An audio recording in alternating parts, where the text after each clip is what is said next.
بسم الله الرحمن الرحيم. الحمد لله الذي أنزل على عبده الكتاب ولم يجعل له عوجا قيما لينذر بأسا شديدا من لدنه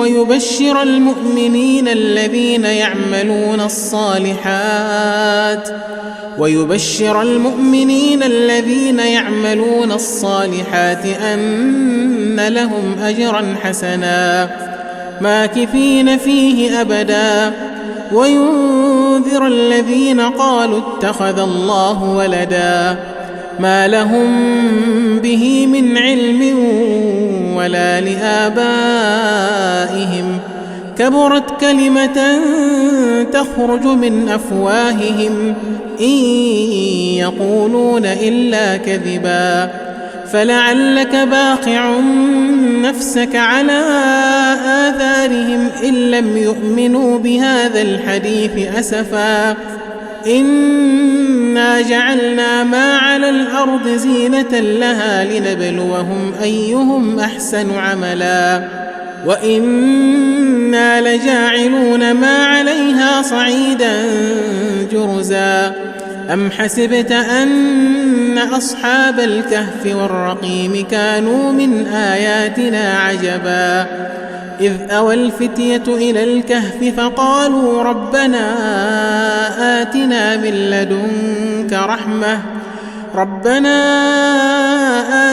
من لدنك رحمة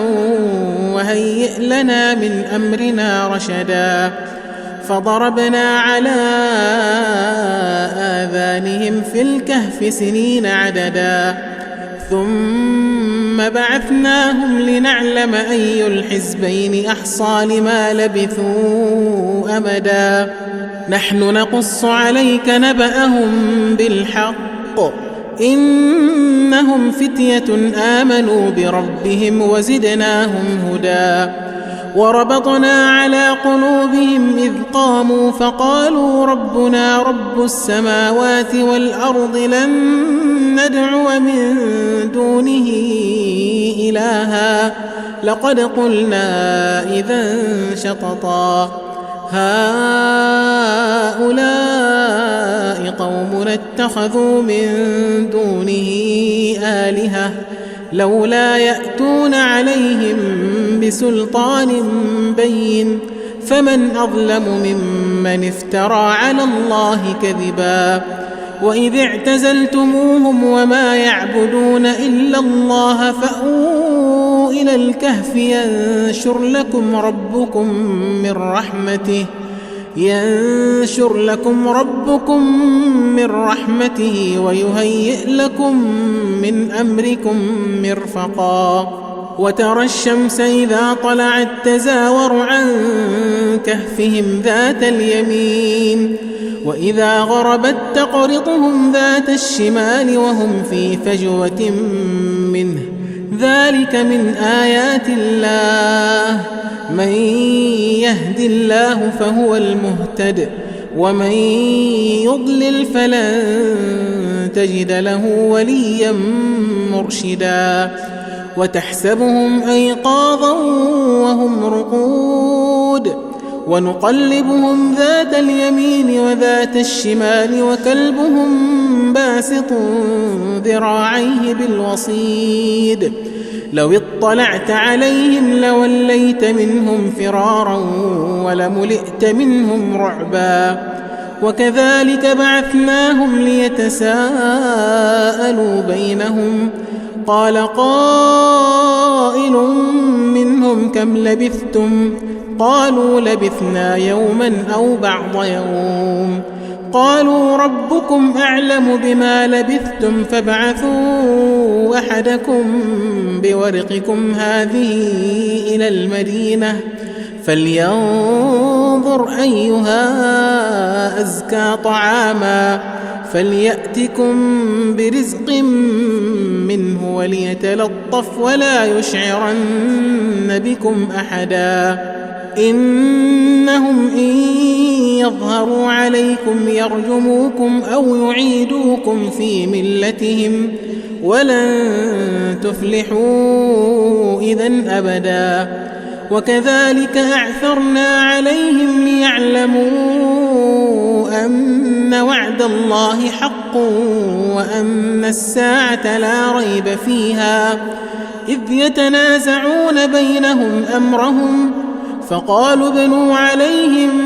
بنيانا ربهم أعلم بهم. قال الذين غلبوا على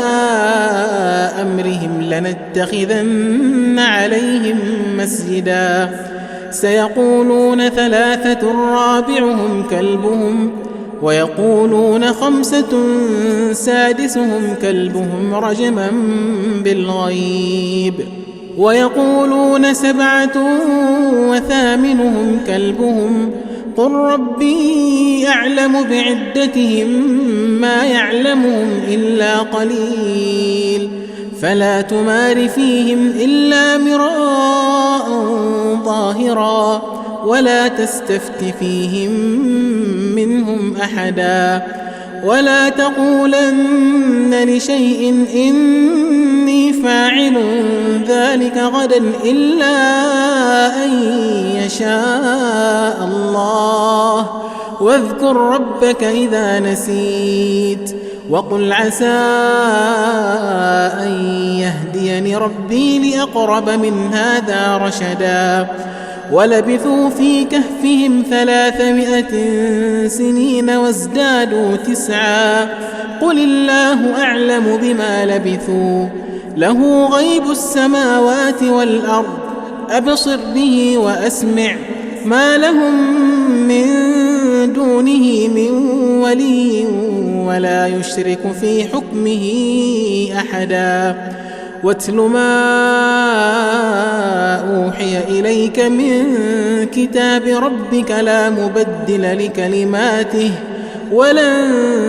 تجد من دونه ملتحدا. واصبر نفسك مع الذين يدعون ربهم بالغداة والعشي يريدون وجهه ولا تعد عيناك عنهم تريد زينة الحياة الدنيا ولا تطع من أغفلنا قلبه عن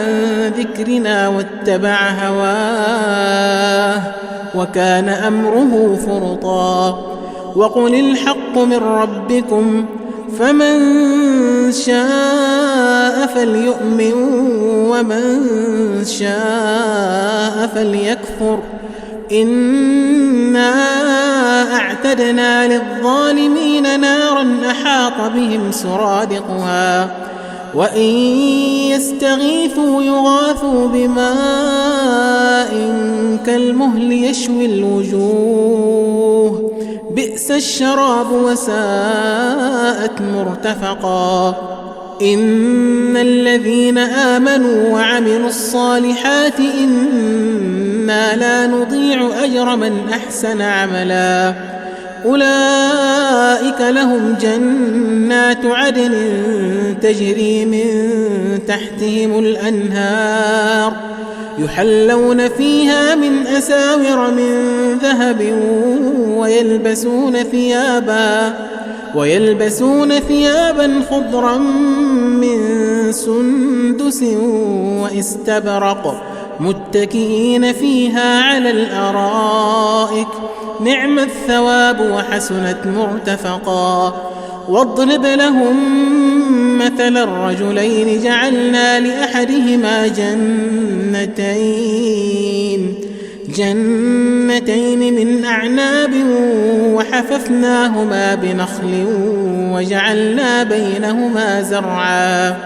كلتا الجنتين آتت أكلها ولم تظلم منه شيئا وفجرنا خلالهما نهرا وكان له ثمر فقال لصاحبه وهو يحاوره أنا أكثر منك مالا وأعز نفرا ودخل جنته وهو ظالم لنفسه قال ما أظن أن تبيد هذه أبدا وما أظن الساعة قائمة ولئن رددت إلى ربي لأجدن خيرا منها منقلبا. قال له صاحبه وهو يحاوره أكفرت بالذي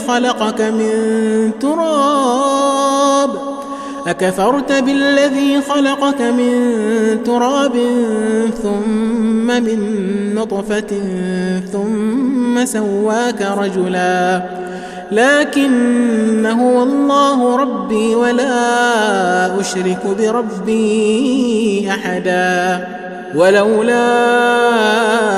إذ دخلت جنتك قلت ما شاء الله لا قوة إلا بالله إن ترني أنا أقل منك مالا وولدا فعسى ربي أن يؤتيني خيرا من جنتك ويرسل عليها حسبانا من السماء فتصبح صعيدا زلقا أو يصبح ماؤها غورا فلن تستطيع له طلبا. وأحيط بثمره فأصبح يقلب كفيه على ما أنفق فيها وهي خاوية على عروشها ويقول يا ليتني لم أشرك بربي أحدا. ولم تكن له فئة ينصرونه من دون الله وما كان منتصرا. هنالك الولاية لله الحق هو خير ثوابا وخير عقبا. واضرب لهم مثل الحياة الدنيا كماء أنزلناه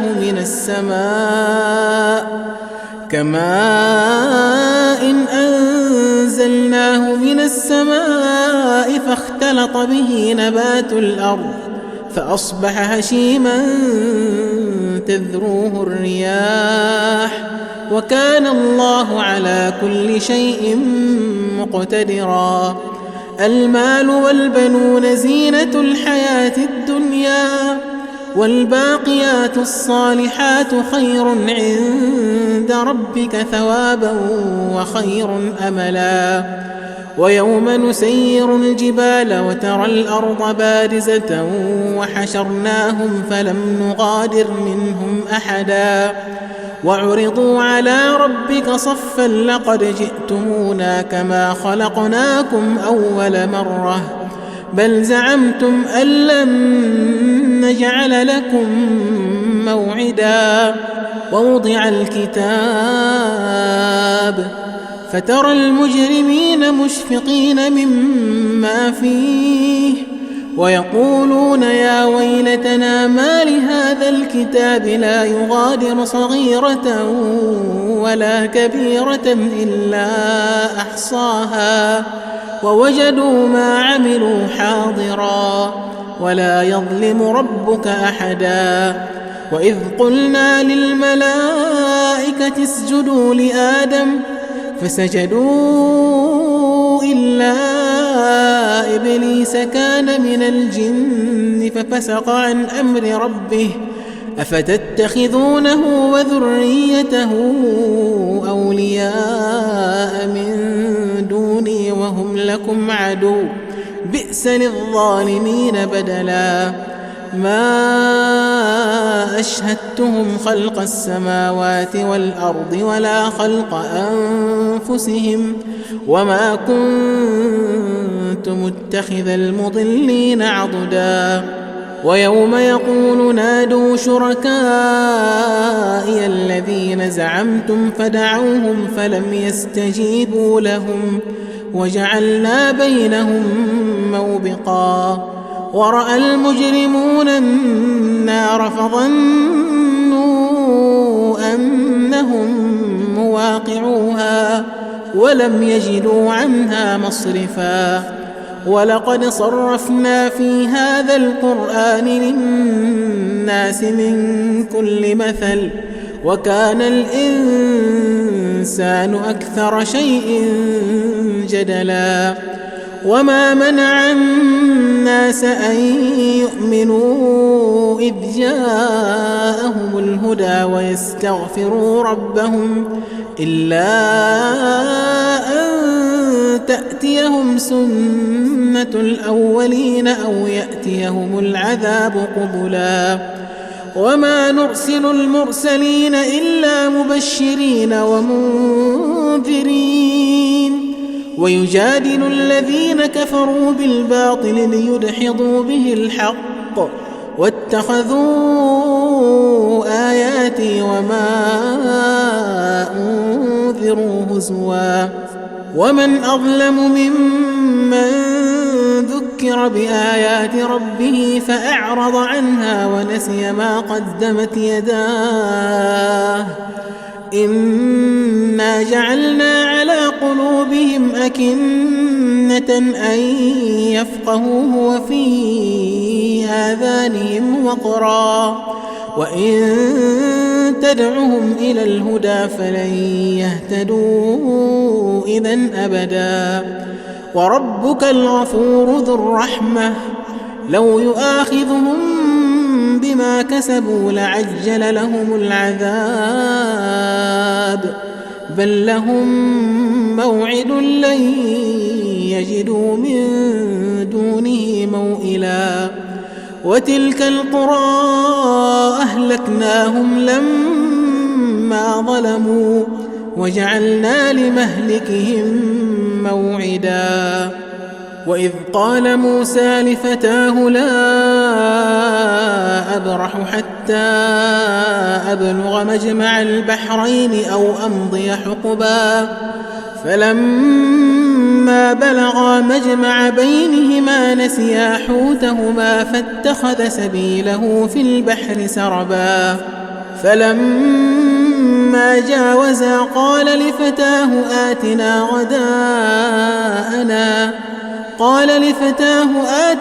غداءنا لقد لقينا من سفرنا هذا نصبا قال أرأيت إذ أوينا إلى الصخرة فإني نسيت الحوت وما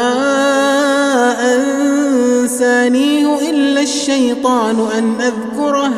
واتخذ سبيله في البحر عجبا قال ذلك ما كنا نبغ فارتدا على آثارهما قصصا فوجدا عبدا من عبادنا آتيناه رحمة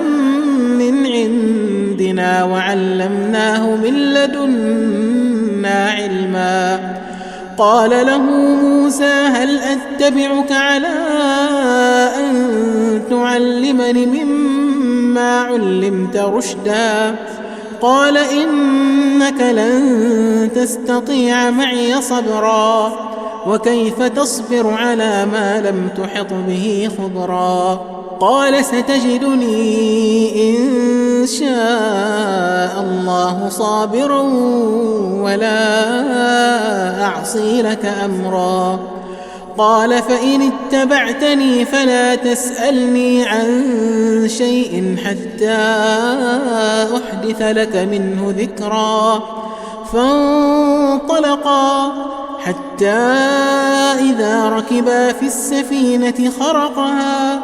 قال أخرقتها لتغرق أهلها لقد جئت شيئا إمرا قال ألم أقل إنك لن تستطيع معي صبرا قال لا تؤاخذني بما نسيت ولا ترهقني من أمري عسرا فانطلقا حتى إذا لقيا غلاما فقتله قال أقتلت نفسا زكية بغير نفس لقد جئت شيئا نكرا قال ألم أقل لك إنك لن تستطيع معي صبرا قال إن سألتك عن شيء بعدها فلا تصاحبني قد بلغت من لدني عذرا. فانطلقا حتى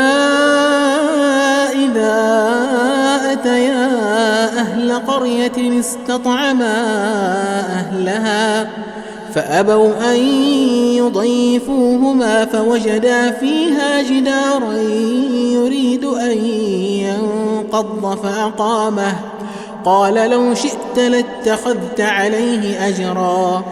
قال هذا فراق بيني وبينك سأنبئك بتأويل ما لم تستطع عليه صبرا. أما السفينة فكانت لمساكين يعملون في البحر فأردت أن أعيبها وكان وراءهم ملك يأخذ كل سفينة غصبا. وأما الغلام فكان أبواه مؤمنين فخشينا أن يرهقهما طغيانا وكفرا فأردنا أن يبدلهما ربهما خيرا منه زكاة وأقرب رحما. وأما الجدار فكان لغلامين يتيمين في المدينة وكان تحته كنز لهما وكان أبوهما صالحا فأراد ربك أن يبلغا أشدهما ويستخرجا كنزهما رحمة من ربك وما فعلته عن أمري ذلك تأويل ما لم تسطع عليه صبرا. ويسألونك عن ذي القرنين قل سأتلو عليكم منه ذكرا. إنا مكنا له في الأرض وآتيناه من كل شيء سببا فأتبع سببا حتى إذا بلغ مغرب الشمس وجدها تغرب في عين حمئة ووجد عندها قوما. قلنا يا ذا القرنين إما أن تعذب وإما أن تتخذ فيهم حسنا. قال أما من ظلم فسوف نعذبه ثم يرد إلى ربه فيعذبه عذابا نكرا. وأما من آمن وعمل صالحا فله جزاء الحسنى وسنقول له من أمرنا يسرا. ثم أتبع سببا حتى إذا بلغ مطلع الشمس وجدها تطلع على قوم لم نجعل لهم من دونها سترا. كذلك وقد أحطنا بما لديه خبرا. ثم أتبع سببا حتى إذا بلغ بين السدين وجد من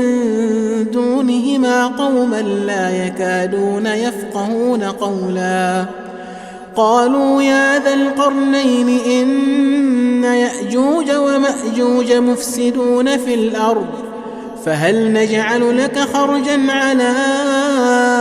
أن تجعل بيننا وبينهم سدا. قال ما مكني فيه ربي خير فأعينوني بقوة أجعل بينكم وبينهم ردما. آتوني زبر الحديد حتى إذا ساوى بين الصدفين قال انفخوا حتى إذا جعله نارا قال آتوني أفرغ عليه قطرا. فما استطاعوا أن يظهروه وما استطاعوا له نقبا قال هذا رحمة من ربي فإذا جاء وعد ربي جعله دكاء وكان وعد ربي حقا وتركنا بعضهم يومئذ يموج في بعض ونفخ في الصور فجمعناهم جمعا وعرضنا جهنم يومئذ للكافرين عرضا الذين كانت أعينهم في غطاء عن ذكري وكانوا لا يستطيعون سمعا أفحسب الذين كفروا أن يتخذوا عبادي من دوني أولياء إنا أعتدنا جهنم للكافرين نزلا قل هل ننبئكم بالأخسرين أعمالا الذين ضل سعيهم في الحياة الدنيا وهم يحسبون أنهم يحسنون صنعا أولئك الذين كفروا بآيات ربهم ولقائه فحبطت أعمالهم فلا نقيم لهم يوم القيامة وزنا ذلك جزاؤهم جهنم بما كفروا واتخذوا آياتي ورسلي هزوا إن الذين آمنوا وعملوا الصالحات كانت لهم جنات الفردوس نزلا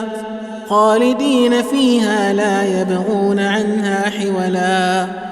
قل لو كان البحر مدادا لكلمات ربي لنفد البحر قبل أن